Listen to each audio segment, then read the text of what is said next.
Seja bem-vindo, seja bem-vinda ao Saúde Mais Produtividade. E hoje o programa tá diferente. Hoje tem polêmica, sim. Hoje eu desafiei 5 psicólogas para debater sobre assuntos polêmicos na área de saúde mental. Vão aparecer uma série de afirmações, já adianto que elas não necessariamente fazem parte do que eu penso, nem do que esse programa pensa, mas é muita coisa do que a gente ouve nas redes sociais, o que a gente vê por aí. E elas vão discutir cada um desses assuntos polêmicos. Para começar aqui conosco, nossa psicóloga Thaís Brenner. Seja bem-vinda, consultora aqui em Bem-Estar e Saúde Mental do SESI. Muito obrigada pelo convite, é um prazer. Espero ter posicionamentos responsáveis, né? Opa, esperamos sim. Qual que é a tua vertente de atuação? Eu sou psicóloga cognitivo-comportamental, também sou psicóloga da saúde, sou gestora de pessoas, também sou neuropsicóloga e também atuo com adultos e adolescentes no espectro autista. Perfeito. Vamos ver qual que é o primeiro tema para a Thaís debater.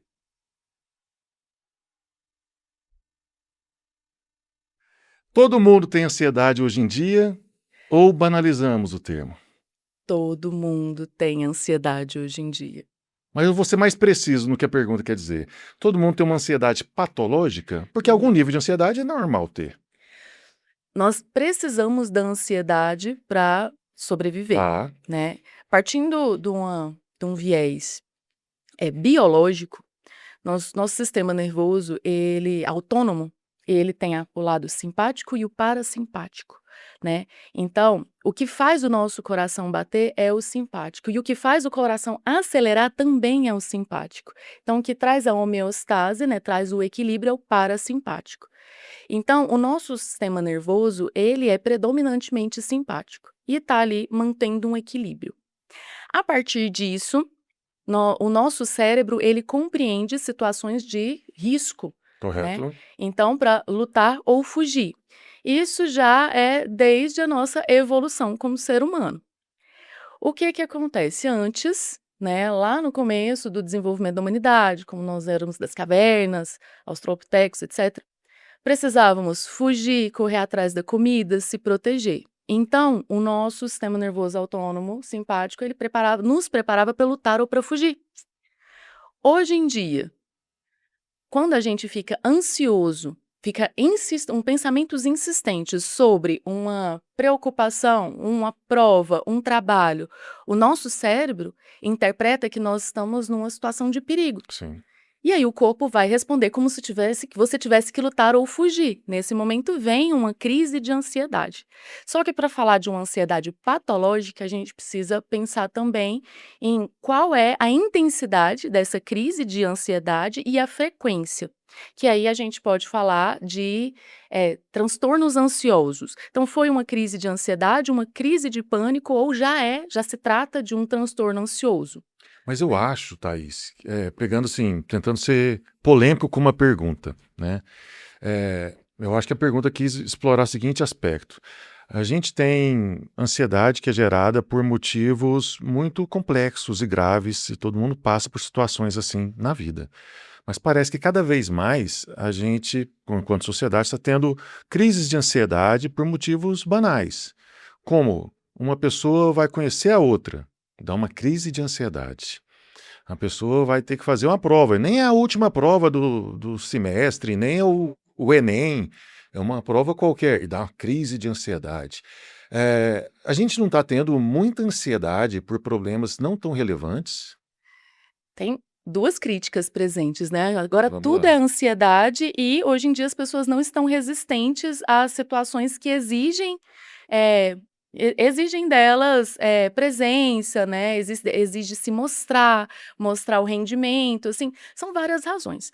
Mas assim, é importante que a gente não julgue a razão da ansiedade das outras Claro. pessoas, porque nós não sabemos o que elas estão passando. Mas de fato existe tá tendo uma baixa resistência a essa ansiedade. Contudo, estamos falando mais a respeito de Sim. ansiedade. Então tem um meme na internet que eu vi e falei assim: "Ai, no meu tempo não tinha ansiedade", né, aí mostra um lapisinho todo comido, né, então assim, a ansiedade ela não era falada, ela não era Não tinha mostrada, não se diagnóstico. compreendia a ansiedade, mas o lápis estava todo comido. Sim. Então, temos falado mais, tem trazido, tem tido mais entrado em evidência, tem estudos científicos, Show. e as pessoas, nós precisamos trabalhar mais a respeito disso, né? Psicoeducar, explicar sobre o que é a ansiedade, e ajudar as pessoas a lidar com essa ansiedade desde pequenininho e não negar. Né? Porque antigamente era isso, não, mas você está com frescura, para com isso é excessivo, é só uma prova. Para um adulto, é mais uma prova de várias. Para a criança, é ali uma coisa que vai, a minha vida é muito importante. Ela criou ali uma situação sobre um pensamento, né? Às vezes até mesmo uma distorção. E isso pode ir para a vida adulta. Aí fala assim, mas um adulto, ele só vai encontrar uma pessoa. Por que ele está tão ansioso? Porque isso veio de construções. O que ele aprendeu a respeito disso? Então, ele tem muito medo, talvez, de ser julgado, talvez ser Rejeição. rejeitado, né? Então, tem várias. Aí eu parto, né, para minha área de atuação, né, na cognitivo-comportamental. Tem alguns pensamentos que são automáticos e disfuncionais. Então, às vezes, a pessoa vai para um encontro e ele tem uma visão do futuro, né? Que é uma distorção, um pensamento que ele está visualizando o futuro dramático. Então, nossa, eu vou chegar lá, essa pessoa não vai gostar de mim. Então, assim, você está prevendo o futuro, um futuro ruim, uma coisa que não aconteceu ainda. Isso eleva ainda mais ansiedade na hora que a pessoa chega lá, ela já está tão ansiosa que ela pode ter uma crise de ansiedade, ou às vezes ela nem vai. Né? Porque aí a gente vai falar de uma contingência, situação, vou ter um encontro, pensamento, a pessoa não vai gostar de mim. Emoção, muita ansiedade, medo. Comportamento, nem vou falar que eu tô passando mal. E às vezes até passa, porque Sim. tem uma reação fisiológica, o corpo responde, né? E aí a pessoa pode ter uma dor de barriga. Fala assim, olha, agora eu não consigo, ou dar ânsia de vômito. Por quê? Quando o sistema nervoso autônomo simpático, ele ativa, a pessoa, ela tem reações fisiológicas. Então, o sistema gastrointestinal para, a boca fica seca, né? Para a salivação, ela fica tensa porque os músculos ali, eles são irrigados com mais sangue, então assim, prepara para lutar ou para fugir, e Sim. não para raciocinar. Por isso que as pessoas, numa situação de muita ansiedade, não conseguem criar uma estratégia a respeito de alguma coisa, né? Porque o cérebro tá falando, o corpo e o cérebro tá falando, foge, né? E para isso, para lidar com esses sintomas, a gente aprende na terapia, fala gente, porque eu também me coloco nesse balaio, Correto. todas as pessoas precisam aprender os mecanismos de lidar com a ansiedade e baixar a ansiedade. Se for uma crise muito intensa, tem várias estratégias. Se for só um início de ansiedade, tem algumas estratégias mais simples, como respirar, auto-instruir-se, né? Aí fala assim, a auto-instrução é coisa de doido, você tá falando sozinho. Na hora que apareceu na rede social muitos atletas nas Olimpíadas se auto-instruindo antes da prova, né? Olha, você consegue fazer isso, você já fez isso várias vezes. E funciona, se Fico bravo funciona com quando os eu falo atletas, sozinho, que às vezes eu discordo de mim, sabe? Aí dá uma briga comigo mesmo. as vozes. Ó, mas eu tenho uma dica também, só para descontrair ainda, né, sobre essa questão de ficar nervoso no encontro e achar que vai ser rejeitado.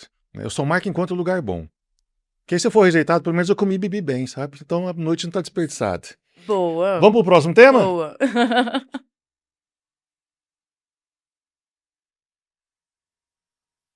Ah, isso aqui é fácil. É possível ter saúde mental trabalhando no ritmo atual? A gente está num mundo em que existe uma ode ao trabalho, à produtividade. Temos que ser mais produtivos e temos que ser cada vez mais rentáveis. E com orgulho a gente tem que falar que trabalhou até às 10, trabalhou o fim de semana, levou o trabalho para casa. Tem gente que se orgulha dessas práticas. E é uma sociedade que nos cobra cada vez mais, né? Tá tudo cada vez mais caro, né? Para a gente conseguir alguma coisa, a gente realmente tem que desempenhar um papel mais relevante na vida profissional. E como é que fica a saúde mental diante disso tudo? Bom, a pergunta é se é possível, né? É possível, mas exige autoconhecimento e disciplina. Aham. Hoje a gente vive numa sociedade muito performática, né? Então a gente pensa assim, é porque a, a sociedade hoje exige que você trabalhe e isso é valorizado. Na verdade, o que as pessoas estão vendo é uma rede social onde a pessoa está publicando que ela está trabalhando, fazendo isso, aquilo, outro. Isso não quer dizer que ela realmente esteja, ela está performando. Né? Então, Perfeito. a partir desses referenciais, vem comparativos tóxicos que a pessoa acaba achando que ela precisa estar no ritmo, que ela está atrasada.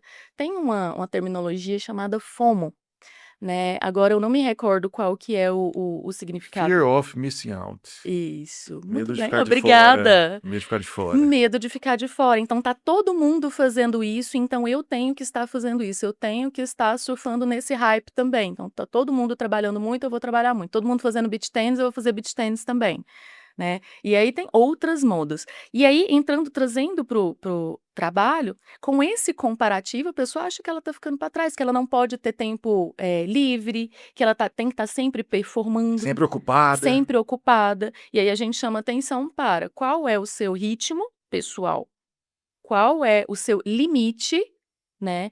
Realmente nós vivemos num mundo capitalista, todo mundo precisa de dinheiro, mas o que que você pode fazer para equilibrar? Porque você tem vida pessoal, né? Você precisa de descanso, um sono de qualidade, de preferência, tempo com a sua família, né? Então, é possível, mas exige autoconhecimento e disciplina. Porque se for na loucura dos pensamentos, das redes sociais, da performance, a pessoa se perde dela mesma.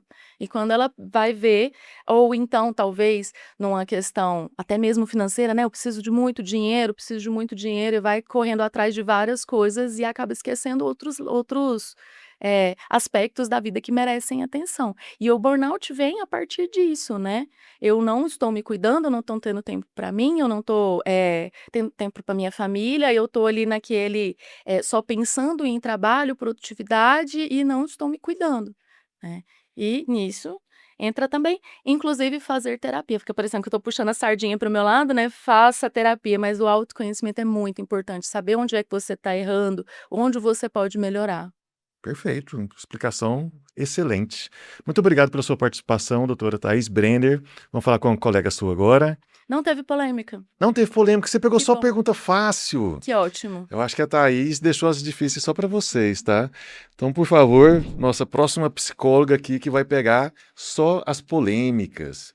E eu quero dizer para você que está nos acompanhando aqui agora que não tem polêmica se você ler o livro Organizações Saudáveis, o futuro do trabalho e da saúde corporativa. O livro este de minha autoria, baseado em evidências científicas, então não vai ter polêmica, mas vai ter muita novidade, muita informação de qualidade para você que quer fazer uma melhor gestão da saúde no trabalho. Está disponível na Amazon em formato físico e também Kindle, e o link está aqui na descrição desse vídeo.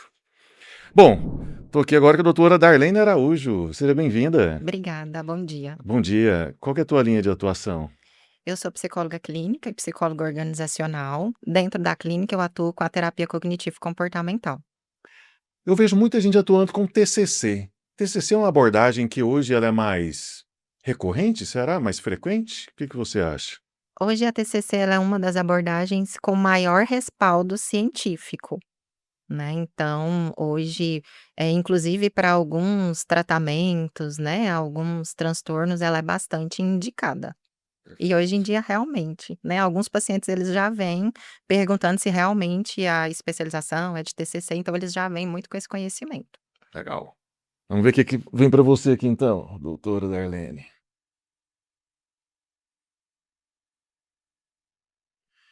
Depressão é frescura. Essa é fácil também, né? Essa é fácil. Embora eu acho que ninguém aqui, né, concorde com essa afirmação, a gente ainda vê muita gente falando isso. Depressão é mimimi, depressão é frescura, é coisa de quem não tem nada o que fazer, depressão é doença de rico. Como é que você vê essas falas? Uhum. Não, a depressão ela não é frescura, né, a depressão ela é um transtorno, que está no DSM, né, então a depressão ela traz bastante prejuízo, tanto cognitivo, né, até mesmo físico e comportamental. E às vezes a gente associar uma frescura, inclusive a gente impacta nas pessoas buscarem a adesão do tratamento, né, então ela não é frescura. Eh, tô nervosa. Não, é bom a gente explicar isso mesmo, justamente com esse programa tem o objetivo de levar informação de qualidade, aumentar o nível de consciência das pessoas. Então, quando você vê alguém falando que depressão é frescura, né, baseie-se aqui na fala da nossa doutora e acredite, realmente não é. né? É um sintoma de uma doença, na verdade é uma doença que afeta a saúde mental das pessoas e deve ser tratada. Procure ajuda. Se você vê alguém que passa por sintomas de depressão, indique a ela que procure um profissional responsável. Vamos para o próximo tema? Sim.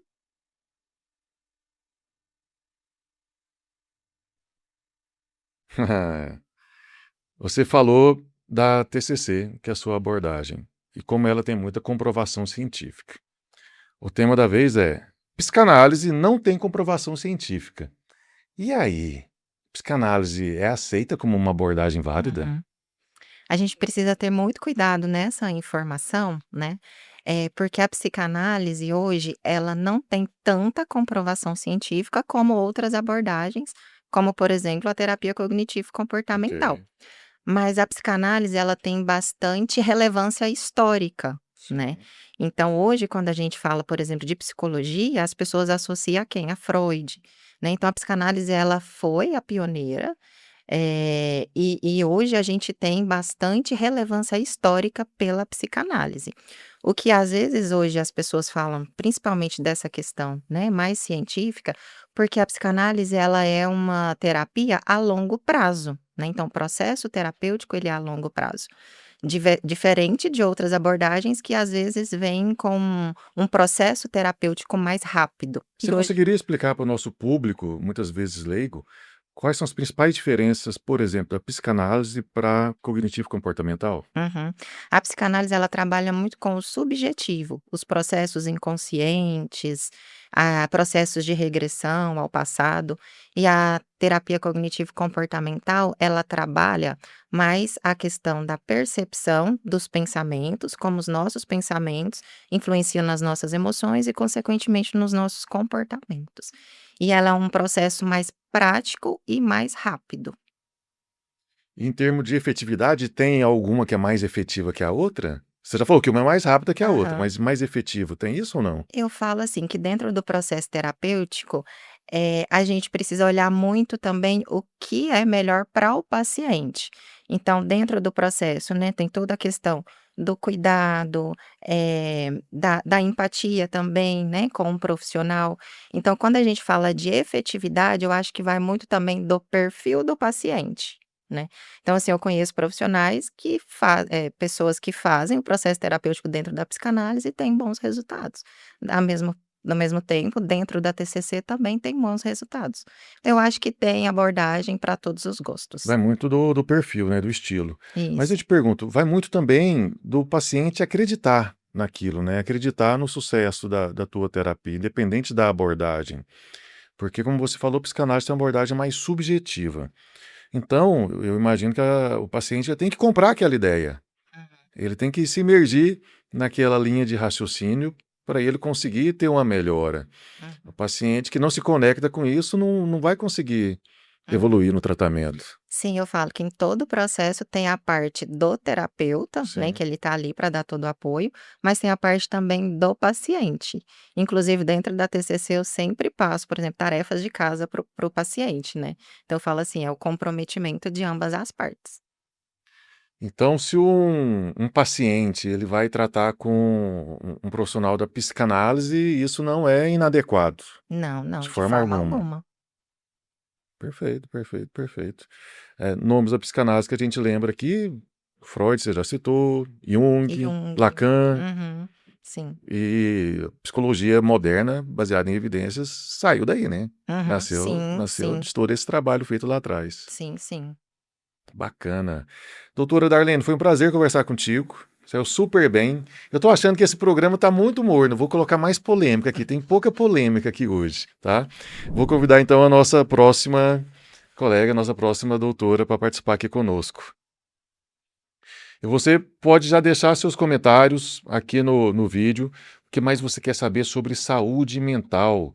A gente sempre está gravando uma série de temas, né, uma série de episódios com esse tema. E aí você pode ser atendido, pode ser respondido também. Lembrando que todas essas psicólogas e outras tantas fazem parte da força de trabalho do SESI, SESC tem uma atuação robusta na área de saúde mental e emocional, dentro das empresas e também nas suas unidades. Você pode procurar pelo 4002-6213 ou na unidade mais próxima a você. E já está aqui conosco a doutora Érica Scarparo. Isso Falei mesmo. bem? Ah, falou, foi perfeito. Oh, que coisa boa. 100% de assertividade. Oh, seja bem-vinda, seja bem-vinda. Obrigada. Qual que é a tua abordagem, doutora Érica? Então, hoje eu, né, tenho a formação em psicologia e o meu foco é atuar com treinamento e desenvolvimento, a questão ligada ali à saúde mental e à orientação de carreira, né? Então, hoje eu trabalho aí, o meu foco principal de atuação é dentro da orientação de carreira, dentro, de certa forma, da clínica, até porque a gente avalia ali, né, certos cenários e propõe ali o desenvolvimento daquela carreira com base em testes psicológicos, uma análise detalhada do histórico e um planejamento futuro. Então, eu trabalho assim, ó, com balainho, assim, né? Balainho pró-desenvolvimento. Coisa boa. Vamos ver o que vem para você aqui. Ó. Uma coisa boa, assim, ó, uma coisa tranquila. Nunca é assim, ganhou um Pix. Não Pouco, vai ser isso. As crianças estão sendo medicadas demais. E aí eu pego o gancho, né? Aham. Que hoje a gente não vê mais, estou generalizando, é claro, Uhum. né? Aquela criança que é custosa. Sim. Hoje todo mundo tem um transtorno e tem que receber uma medicação, né? Há um excesso nisso ou realmente é um comportamento adequado da sociedade? Assim, tem criança que de fato precisa, isso eu acho que não tem como a gente falar que não, toda criança ela tá ali dentro da normalidade e não vai precisar. Mas o meu ponto de vista, acho que às vezes existe sim um excesso. Realmente, hoje a criança, ela não pode às vezes ser criança, né? Quando a gente observa como um todo, se a criança barulhenta, comunicativa, ela normalmente é indicada, né? Ah, precisa avaliar se tem ali alguma disfunção. E aí isso parece que está muito relacionado à nossa percepção da infância como algo, de certa forma, trabalhoso. Talvez até porque nós, enquanto adultos, estejamos cansados e quando coloca a criança no mundo, isso é a minha opinião, parece que não quer ali seguir criando a criança com o trabalho que a criança de fato vai dar. Então, assim, eh existe às vezes, né, lógico que tem a criança que tem a necessidade de um atendimento psicológico, que tem a necessidade de um acompanhamento com medicação, que de fato tem um quadro que precisa ser acompanhado. Mas existe criança que está só passando pelo processo da infância e a gente, enquanto adulto, precisa dar suporte para isso, né. Então eu pego, por exemplo, por mim, né, na escola eu também não ficava quieta, eu também não amava a escola, quem amava, né. Eu era extremamente comunicativa, eu rodava todas as carteiras, Doutora, isso você tem a cara de ter sido muito custosa. nossa, eu era o terror, entendeu? Mas enfim, e tá tudo bem, saí sem nenhum diagnóstico e consegui uma carreira de sucesso. Então, assim, Perfeito. esse perfil, né, que brinca, que se diverte, que faz bagunça, é o perfil de uma criança, incluindo lá na frente, ela vai virar um adulto e vai ser tudo bem, né. A gente não pode ter negligência em relação a isso ou preconceito, dizer: "Ah, meu filho não quieta, logo ele é doente. Meu filho, ele é muito espoleta, eu pisco, ele tá no muro, logo" não, isso faz parte mesmo de uma infância saudável, da gente testar os limites, da questão da descoberta, que é ali muito o ritmo da infância, né. E eu acho que a gente, enquanto adulto, é que precisa melhorar mesmo na hora de dar essa atenção para a criança e dizer: "Tudo bem, ela vai perguntar 1000 vezes, ela é tagarela, ela toca o terror mesmo", né. As escolas, até certo ponto, se adequar a isso, porque, assim, acho que a escola evoluiu muito lá de quando eu Sim. comecei a estudar para hoje. Mas hoje a criança que dá trabalho na escola ainda é mal vista. Hoje a gente ainda não tem um processo pedagógico dentro das escolas que consegue acolher isso e falar: "Nossa, esse menino conversa demais. Vamos desenvolver um futuro jornalista, um futuro palestrante, uma pessoa vamos desenvolver outra coisa que não seja ali, né, dentro daquele quadro, de expectativa geral", né. Então isso ainda não acontece dentro da escola. Então eu acho que não é uma falha só da casa, mas é uma falha nossa enquanto sociedade que a gente ainda precisa evoluir e avaliar isso com mais cuidado. Mas o que um pai ou a mãe de primeira viagem deve fazer numa situação dessa? Foi chamado na escola Uhum, porque o filho estava fazendo muita bagunça. uhum, A escola, que está lotada de criança e não sabe agir, em muitos casos, como você bem citou, uhum, né, já recomenda, ó, teu filho pode ter alguma coisa, procura um profissional, uhum, e o profissional já laudou ele, uhum. e esse pai e essa mãe já tem um encaminhamento de dar uma medicação para essa criança, iniciar um tratamento.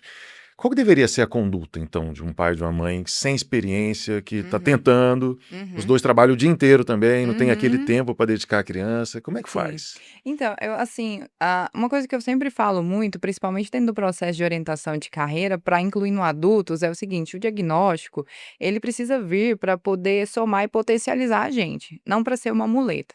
Muitas vezes o que acontece, né, a criança tem o diagnóstico ali, é que a gente cria muletas. O meu filho, ele faz isso porque ele é autista, ele se comporta assim porque ele tem TDAH, ele faz isso porque ele tem ali uma doença neurodivergente, ele tem um transtorno. Então, às vezes, a gente utiliza esse diagnóstico, muito como uma muleta, assim, não pode ou ele não é capaz de chegar até lá, até para a escola, né. O menino dá muito trabalho porque ele não é normal, digamos assim, ele não está dentro do padrão da normalidade. Só que o que a gente pode fazer, de certa forma, é tentar criar os nossos filhos para ser independente, né. Então, assim, ok, você tem as suas dificuldades, essa não pode ser sua muleta. Né, então assim, aprenda a lidar com as suas dificuldades. Isso chega muito lá pra gente dentro da orientação às vezes, porque a pessoa também chega com o diagnóstico formado, porque hoje a gente tem os adultos que às vezes têm esse diagnóstico, e ela parte até aquela crença de: "Eu não sou mais capaz porque eu tenho o diagnóstico". Mas espera aí, você funcionou até agora, né, então, sim, você tem um diagnóstico? Tem. Às vezes a gente tem um diagnóstico de algo ligado à nossa saúde mental e às vezes à nossa saúde física. O que que a gente faz quando, por exemplo, a nossa pressão tá alta? A gente maneira no sal, a gente toma um remédio, faz uma caminhada. Então, acho que numa situação aonde a gente tem um adoecimento ali, né, mental ou alguma coisa nesse sentido, da mesma forma. Então, assim, qual que é o meu desafio e o que que eu posso fazer para poder lidar com isso sem ser uma muleta? Você não nega de ir na casa das pessoas porque você tem a pressão alta e não pode comer a comida mais temperada, né? Você continua indo nos restaurantes, continua vivendo. Então, talvez esse o caminho, assim, né, de conseguir conviver bem. Então, seu filho tem ali um laudo, tem já está tendo um acompanhamento, beleza. Aquele ponto, ele não é para justificar a história da criança, né, não é um rótulo que você vai colocar na criança: "Ah, meu filho é autista", né. Não, não é isso, é assim, o que que você pode fazer para tornar ele um adulto mais funcional e efetivo com aquilo, porque a doença ela também não é só negativa. Por exemplo, a gente pega gente que, tem autismo ali, mas nossa, tem, assim, uma habilidade de fazer certas atividades que só aquela Sim, pessoa sim, tem. sim. E aquilo ali é um potencial que, às vezes, uma pessoa que é dita como normal não tem. Então, assim, como que eu posso potencializar essa habilidade incrível do meu filho e tentar desenvolver ele naquilo que ele tem dificuldade, que talvez é as relações, o reconhecimento, né, dos sentimentos, das emoções alheias. Então, assim, potencializa, desenvolve o que precisa e potencializa aquilo que também é positivo, porque não é uma muleta, né, você Perfeito. pode trabalhar isso positivamente. Show de bola, doutora. Vamos pro próximo? Vamos, É. torcendo. Ó, esse é grande. Tá vinculado ao que a gente vinha falando. Uhum, O aumento de pessoas neurodivergentes se uhum. deve ao maior acesso ao diagnóstico ou a uma displicência no diagnóstico? Se a gente parar para pensar, claro, na minha época de infância, tempos Uhum, atrás, não existia gente com TDAH, porque não uhum. existia o Diagnóstico. TDAH, É. né? Então, a partir do momento que existe o diagnóstico, mais pessoas vão Aham. ter esse diagnóstico. Mas além deste fato, será que está tendo um diagnóstico que é muito facilitado para todo mundo? É, assim, quando eu brinco, né, e eu dou sempre esse exemplo muito na orientação de carreira, porque chega muita gente pra mim lá assim, tipo, tô com diagnóstico de TDAH, tô com um diagnóstico de autismo, tô com um diagnóstico de TEA, eu estou ali com o diagnóstico, né, e aí a pessoa ela começa assim, 30 anos, já trabalhou, já entrou no mercado, ela fala: "Meu Deus, mas eu tenho TDAH, agora eu não vou mais rodar com nada na minha vida". E aí uma coisa que, assim, eu costumo, muito trabalhar de modo geral com essas pessoas é isso, assim, né, eu volto lá quando eu estava estudando psicologia. Toda vez que a gente falava de um transtorno na sala, isso é para todo psicólogo, né, todo mundo se identificava com aquilo e falava: "Meu Deus", era o transtorno de depressão, a gente falava: "Nossa, mas tem momentos que eu me sinto assim". "Ah, é o bipolar? Nossa, tem momentos que eu também acho assim". "Ah, é o transtorno de esquizofrenia? Nossa, tem momentos que eu também acho isso". Então, quando a gente está estudando o transtorno, a gente fica assim: "Nossa, mas então, o limiar, acho que entre o adoecimento, né, e a vida considerada normal, ela é um limiar mesmo, assim, é uma coisinha curtinha, digamos assim, né. E, ter, assim, a questão acho que do diagnóstico em si, né, nos ajuda a potencializar mesmo, aquilo que precisa ser melhorado. Mas muitas vezes, assim, acho que hoje tá meio que em alta, sabe, tipo assim: "Ah, você é um pouco esquecido, tá com 40 anos, não tomou a vitamina". A gente é um pouco esquecido mesmo, a cabeça vai ficando um pouco pior. Vai lá, faz o exame, aí você sai com o diagnóstico, né. "Ah, eu não gosto muito de pessoas, eu sou uma pessoa mais introvertida". Vai lá e faz o exame, sai com um pouco ali de autismo. E aí eu acho que isso fica muito ligado à questão do grau, né. Então, às vezes, tem pessoas que têm, mas é um traço leve, não é um traço que vai comprometer a vida Mas dele, não né. parece que muita gente agora tem, como você citou isso, sou introvertido, toma o laudo. É. Não parece que está muito banalizado? Parece, mas é porque, assim, as pessoas estão atrás de uma muleta, tipo assim: "Ai, não me relaciono bem. É porque eu sou autista. Não consigo entender o outro. Ah, é porque", entende? É meio que Eles querem um uma rótulo, é busca, isso? é uma busca de, assim, de dizer: "Olha, aquilo que eu não consigo fazer, eu não preciso me desenvolver, eu tô doente, me acolha". Então tem gente que, de fato, acho que busca pra isso. E do outro lado, eu tenho a pessoa que, de fato, tem o diagnóstico. Tudo bem, você tem o diagnóstico, vão continuar vivendo, né. Se você tem autismo, eu tenho problema de tireoide, outra pessoa ali tem problema no fígado, de pressão alta, entendeu? Incluindo todos nós temos algum tipo de problema, tem gente que tem ansiedade, a gente precisa aprender a conviver com o que a gente Sim. tem então, eu falo que tem 2 situações, a pessoa que ela vai atrás, ela acaba achando mesmo alguma situação ali de adoecimento e ela se encaixa naquele rótulo, e aí ela começa a rotular os familiares. Ele fala: "Nossa, se eu tenho TDAH, a minha mãe também é esquecida com 64 anos, logo, mãe, eu acho que você também tem". Nossa, se eu tenho aqui algum traço de autismo ou um autismo leve, nossa, meu filho ali, essa criança seletiva com arroz e feijão, só come arroz e feijão, também não é normal, sabe. Então, assim, eu acho que tem porque a gente tem hoje essa questão da informação. As pessoas também têm curiosidade, né, Sim. é igual horóscopo, as pessoas querem se consultar, saber qual que é o transtorno delas, para poder falar: "Nossa, você é de câncer e eu tenho ansiedade", entendeu. Então, assim, tem essa coisa, né. E é algo que a gente, de certa forma, precisa ter cuidado, porque, eu até brinco com algumas pessoas que eu falo: daqui mais uns dias a gente vai ter espaço só para pessoas adoecidas e, a gente vai ter que colocar os normais em outra casinha, né, porque tá todo mundo assim, hoje todo mundo tá um pouquinho fora da curva, Mas digamos o assim. fato é que o laudo não limita ninguém, né? Não limita. Isso que é Ele o incluindo pode te importante. potencializar, é o Sim. teu olhar sobre aquilo.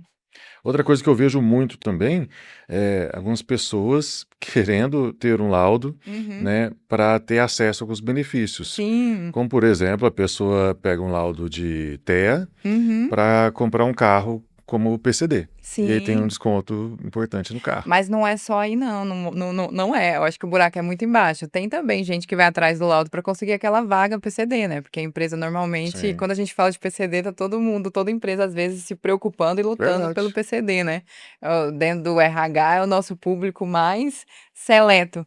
E tem gente que de fato vai atrás para poder literalmente usar como muleta, até nas relações, tipo assim: "Ah, olha, eu sou tóxico, sabe por quê? É porque eu não consigo lidar muito bem com outras pessoas. Ah, eu sou esquecido, eu sou descompromissado com as coisas, e a pessoa usa isso como muleta. Ou, por exemplo, às vezes outras situações, assim, até em casa, né, de: "Nossa, eu não consigo me organizar com o dinheiro, com a vida, eu não termino nada que eu faço, é porque eu tenho TDAH". Então, assim, sim, existe sim um adoecimento da pessoa que precisa de ajuda e que vai lutar para isso, mas existe quem pega a situação e às vezes a pessoa até tem alguma coisa mesmo. Falta uma autorresponsabilidade também, Exatamente. né? E usa aquilo ali como verdade, fala: Sim. "Não, me acolham pessoas, eu sou doente", esse tipo de coisa.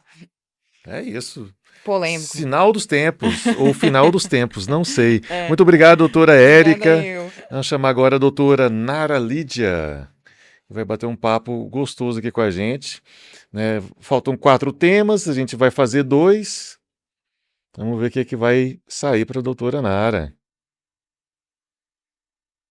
Tudo bem, doutora? Como Tudo estás? bem, e você? Joia! Deixa eu adivinhar, sua abordagem é TCC. Também. Ah, quem diria, Acertou. quem diria. E além disso, você é nossa responsável aqui pelo Serviço de Saúde Mental do SESI. Isso. Hoje eu atuo aqui como psicóloga, né, responsável pela parte técnica aí da área de saúde mental do SESI Goiás, contribuindo com todas as nossas unidades e também com as nossas profissionais, né, que passaram por aqui também e que estão aí, atendendo o nosso público, nossas indústrias, nossas empresas, levando para as nossas empresas mais conhecimento, mais acolhimento e orientação. O que você e as nossas profissionais levam para as empresas? Nós trazemos hoje capacitações de líderes, liderados, trazemos também workshops, atendemos em relação à questão da NR1, a avaliação dos riscos psicossociais, né. Fazemos palestras relacionadas a temas específicos, seja das cores dos meses, né, do ano, e também temas que a empresa solicita para a gente, por exemplo, algo relacionado ali mais ao cuidado da mulher, ao cuidado do homem, o Setembro Amarelo, o Janeiro Branco, então a gente está tendo muitas demandas em relação aí a feedback, comunicação assertiva, empatia, então a gente está numa crescente aí em relação a esses temas, que a ideia é que cresça cada vez mais a busca pelos nossos serviços aqui. Show de bola. E vamos para os seus temas agora? Vamos. Tananana. Opa.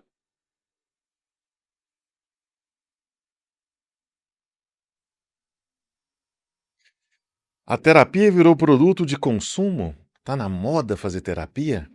Tem até uma série, eu vi recentemente com o Selton Mello, que é terapia, né? Sim. Tá na moda fazer terapia? As pessoas começaram a falar mais, né, começaram a dar uma abertura maior para esse tema, começaram a buscar mais. Mas será que é porque realmente está precisando ou será que é porque eu estou vendo muitas pessoas fazendo e eu também preciso fazer? Sim. A questão da modinha mesmo, né. E a gente precisa ter cuidado em relação a isso, as pessoas precisam reconhecer que a busca pela terapia, ela não vem só pelo outro estar fazendo, ou fazer pelo outro, e sim por si mesmo, pelo autoconhecimento, pelo autocuidado. Eu não preciso esperar uma situação difícil ou algum momento que eu esteja passando para eu buscar a terapia.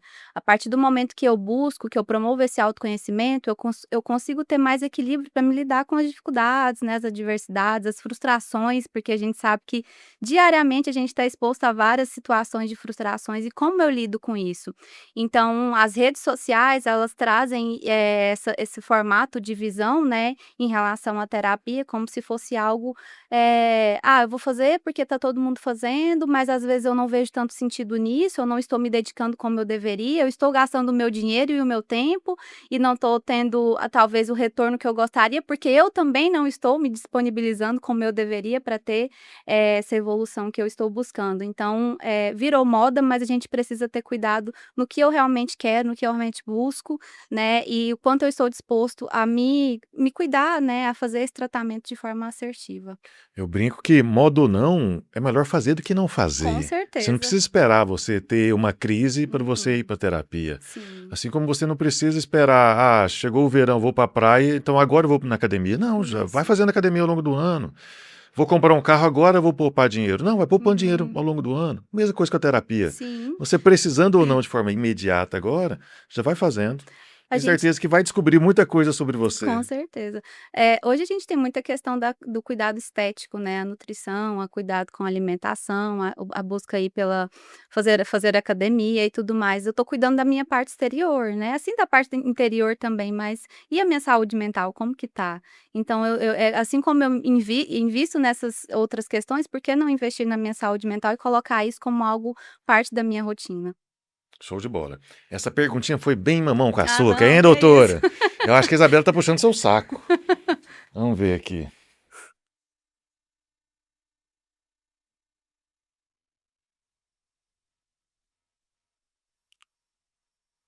Criança pode falar sobre identidade de gênero? Ou melhor, explicando a pergunta, a gente vive um momento em que há uma discussão, um debate sobre identidade de gênero de crianças. Como é que a psicologia vê isso? Sim. A criança ela pode falar sobre identidade.